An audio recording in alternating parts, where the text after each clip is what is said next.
मैं अतुल कुमार अंजान, राष्ट्रीय महासचिव अखिल भारतीय किसान सभा।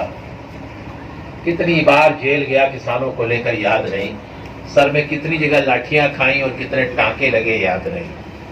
मैं ही हूं वो अकेला जिस पर आज बहस हो रही है।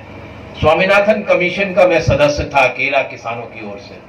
और ये C2+50 है, ये इसी शरीर की देन है। आंदोलनों से चंद्रपाल भाई और दूसरे तमाम साथियों के साथ मिलकर जो मैंने सीखा और समझा, गांव में, खेत में, खजूरों में, जो खटिया पर बैठ करके, उससे ये नीति निकाली थी C2+50 MSP।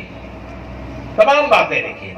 खेती किसानी में नौजवानों को आकर्षित करना, महिलाओं के योगदान को याद करते हुए उन्हें और महत्वपूर्ण भूमिका खेती किसानी में देना, देश के खेती और किसानी को वैज्ञानिकता के साथ जोड़ करके उत्पादन और उत्पादकता को बढ़ाना, ये सब बातें खेती किसान आयोग में, स्वामीनाथन आयोग में हमने लिखी थी। आजादी के बाद वो पहला आयोग था। हमने 2 साल 3 साल में उसकी रिपोर्ट दे दी भारत सरकार को। उस रिपोर्ट में हमने, उससे पहले मैं लोकसभा का सदस्य नहीं था, लेकिन मैंने किसानों की परिभाषा उस राष्ट्रीय किसान आयोग की तरफ से लिखी थी जो संसद में पेश हुई थी, जिसमें मैंने पहली बार भारत सरकार से कहा किसान वो सिर्फ नहीं है जो भूमिधर है, जो भूमि का मालिक है या भूमि पर खेती पर करता है, वही किसान नहीं है। जो खेत मजदूर है वो भी किसान है, जो गन्ना पैदा करता है वो भी किसान है,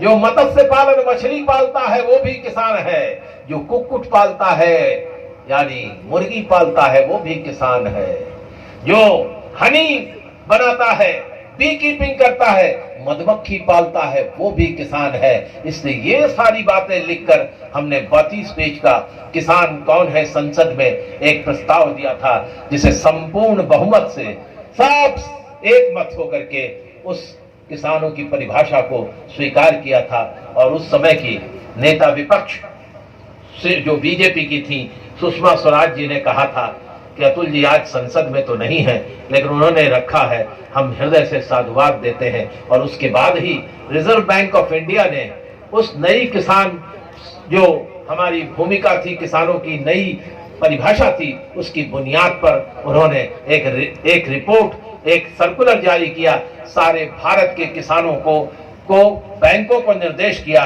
कि जो गौपालक हैं, जो पशुपालक हैं, जो खेत मजदूर हैं, उन्हें भी बैंक से ऋण मिलना चाहिए। किसान क्रेडिट कार्ड की भी व्यवस्था उनके माध्यम से होनी चाहिए। सवाल है, और जिस जमीन में हमारे दादे और परदादे इसी खेती और मशक्कत से, अपने आंसुओं से, अपने पसीने से, और जिनकी राख उस खेत पर है, उस खेत की आन बान और शान को भी बचाने का सवाल ये आंदोलन पेश कर रहा है।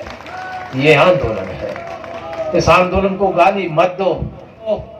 प्रधानमंत्री जी, आपसे निवेदन है, हमें आतंकवादी मत कहो, हमें खालिस्तानी मत कहो, हमें माओवादी मत कहो, हमें देश विरोधी मत कहो।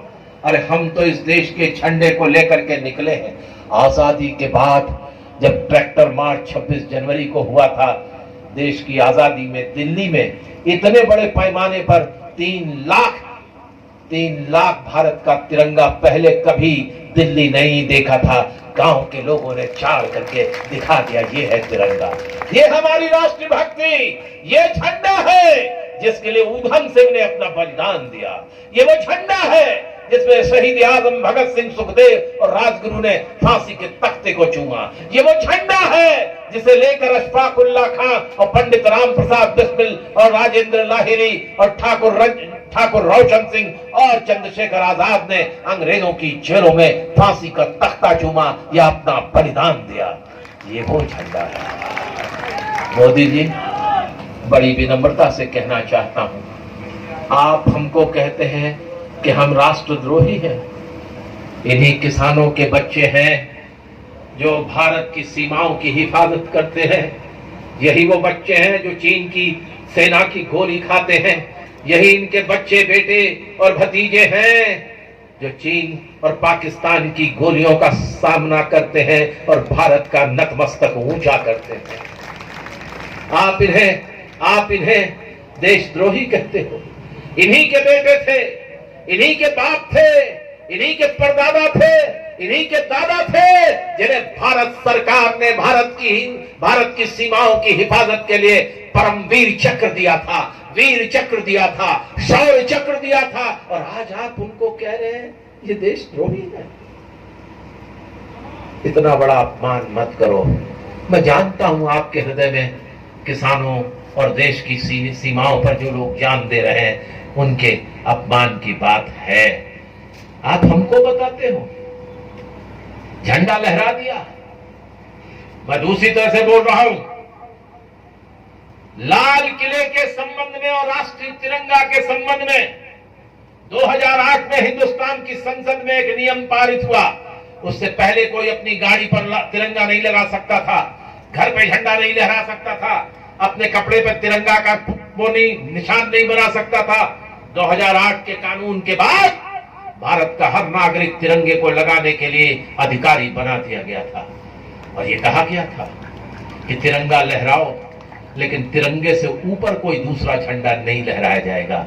लाल किले में लोगों ने झंडा फहराया, किस लिए फहराया मैं नहीं कहना चाहता, लेकिन हमारे उन नौजवानों के बारे में साफ कहना चाहता हूं, एक भी आदमी ने लाल किले के तिरंगे के ऊपर झंडा नहीं रहा, तिरंगे के नीचे ही अपने झंडे लहराए। उन्हें राष्ट्र गौरव मालूम था इस झंडे का। इसलिए झूठी और फरेब की बातें बंद करो। घरों से पकड़ रहे हो कौन वहां नाच रहा था, किसके हाथ में किरपाण था, किसके मुंह के अंदर लंबी दाढ़ी थी, कौन नारे लगा रहा था, पता लगा रहे हो। लेकिन मोदी जी, 42 हमारे सीआरपीएफ के जवान एक साल पहले पुलवामा में एक 300 केजी 3 क्विंटल आरडीएक्स लेकर कार में लेकर सीआरपीएफ की गाड़ियों के अंदर उसने लड़ा दिया। 42 जवान शहीद हुए। आज तक आपकी पुलिस, आपकी फौज, आपका एनआईए, आपका सीबीआई पता नहीं लगा सका कि ये 3 क्विंटल आरडीएक्स कहां से आया। जवाब दो मोदी जी। अतुल कुमार अंजान आपसे पूछ रहा है, और अतुल कुमार अंजान को राष्ट्रद्रोही कहने की हैसियत और औकात न तुम्हारी है न तुम्हारे पार्टी की है, क्योंकि अतुल कुमार अंजान के पिताजी आजादी की लड़ाई में 18 साल जेल थे। आप हमसे मुंह लगाएंगे? झूठ झूठ बोले छलनी क्या बोले जिसमें 72 छेद है? आप हमसे कहेंगे कि हम राष्ट्रद्रोही हैं, आप इन किसानों से कहेंगे राष्ट्रद्रोही हैं, जिनके बाप दादा कभी कहते हो ये आंदोलन पंजाब का है, फिर जब हरियाणा के लोग आने लगे तो कहने लगे पंजाब और हरियाणा का है। अब क्या कहते हो? पंजाब, हरियाणा, पश्चिमी उत्तर प्रदेश और उत्तरांचल का है।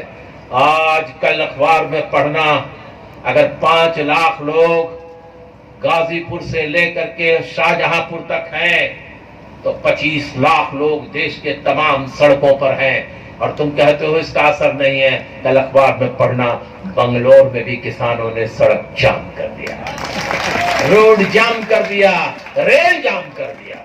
ये आंदोलन देश का है। अखबारों में छपता नहीं, क्योंकि तमिलनाडु की खबर यहां नहीं छपती, यहां की खबर तमिलनाडु नहीं छपती। लेकिन तमिलनाडु के अखबार देखोगे सब भरे पड़े किसान आंदोलन से, कर्नाटक के भरे पड़े हैं, बिहार के भरे पड़े हैं, पश्चिमी उत्तर प्रदेश के भरे पड़े हैं, पूर्वी उत्तर प्रदेश के भरे पड़े हैं, झारखंड के भरे पड़े हैं, मध्य प्रदेश में भी है। इसलिए मैं आपसे कहना चाहता हूं, अफवाहों में मत जाना। बहुत लंबी लंबी बात कर रहे हो। देश का ये बदल दिया तस्वीर। 100 रुपए के पार हो गया डीजल और पेट्रोल और डीजल। क्या हुआ भाई? 2 रुपए पेट्रोल बढ़ जाता था कांग्रेस के जमाने में, डीजल तो सुषमा स्वराज जी बाहर पार्लियामेंट के नाचती थी, और 2 रुपए लीटर पेट्रोल का दाम हो गया, बढ़ गया, तो संसद का सदन होता था तो स्मृति से अटल बिहारी वाजपेयी जी बैलगाड़ी से संसद पे जाते थे, कहते पेट्रोल का दाम बढ़ गया। याद करो सब बातें।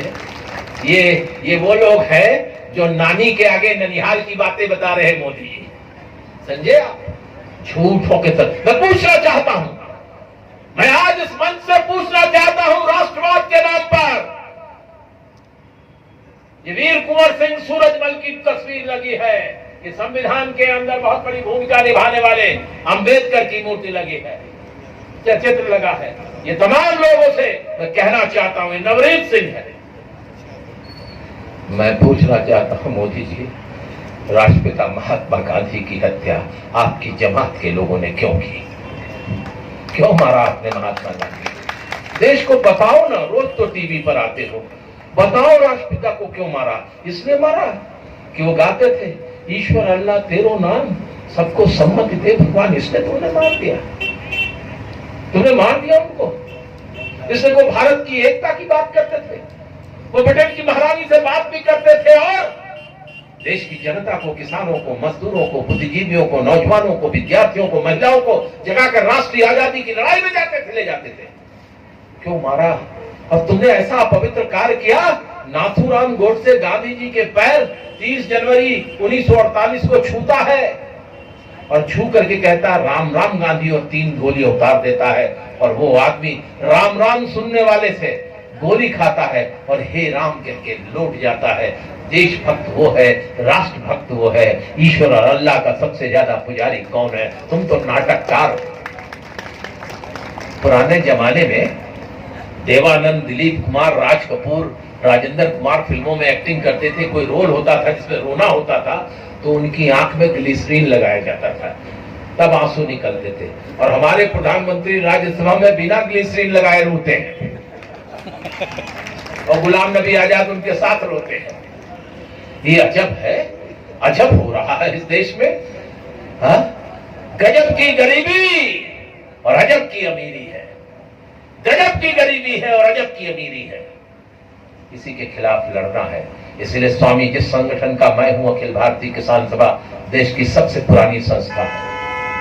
कह रहे हो कनाडा से लोग आ रहे हैं, अमेरिका से पैसा आ रहा है। अरे क्या मुंह से शब्द नहीं बोलूंगा, बहुत विनम्रता से कहूंगा। भारत के बुद्धिजीवियों के, नहीं, भारत के बुद्धिविहीन लोगों के राष्ट्रीय संयोजक आदरणीय प्रधानमंत्री नरेंद्र मोदी जी, गदर पार्टी जिसने आजादी की लड़ाई के लिए अमेरिका से लोग आए थे, हमारे 400 लोग आए थे कामागाका मारू के जहाज पर। आधे मारे गए, आधे ब्रिटिशर्स ने मार दिए, आधे जेल में चले गए। वो गदरी बाबा, जिनके आखिरी गदरी बाबा चैन सिंह चैन थे, 5 साल पहले मरे, 105 साल की उम्र में। वो गदरी सिंह बाबा ने ही अखिल भारतीय किसान सभा बनाई थी। बाबा सोहन सिंह भखना ने, बाबा सोहन सिंह जोश ने, बाबा पृथ्वी सिंह आजाद ने और किसके बाबा संतोष सिंह ने। किसके किसके नाम लो इतिहास में, आपको नाम नहीं मालूम है। वो लोग आए थे जान देने। और अगर भारत के किसानों की हमदर्दी में दुनिया के किसी कोने में, चाहे वो 16 साल की लड़की जिसे नोबेल प्राइज मिला है पर्यावरण में, अगर किसानों के साथ खड़ी होती है तो हमारे लिए गर्व की बात है, सीना चौड़ा करने की बात। हमें इस बात पर रोना नहीं चाहिए। इसलिए मैं अंत में ये कहूंगा, ये लड़ाई अपने बाप दादाओं की जमीन को बचाने की लड़ाई, ये खेत और खलिहान को बचाने की लड़ाई है, ये देश के नौजवानों को बचाने की लड़ाई है। काम मिलता, लेकिन आपने तो इस पिछले 1 साल में 23 लाख करोड़ रुपए देश के पूंजीपतियों को, जो बैंक से हमारा आपका पैसा लेके गए थे, उनको माफ कर दिया। हमारे ऊपर तो कुल 13 लाख करोड़ रुपया बाकी है। 13 लाख करोड़ रुपया है ना, छोटे मझोले सीमांत गरीब किसानों का बेच दे दो सरकारी खजाने से। हमें एक बार कर्जा मुक्त कर दो, इस देश को हम सोने का चमन न बना दे तो हमारा नाम नहीं। आपसे ये कहना चाहते हैं, हम आपसे कहना चाहते हैं।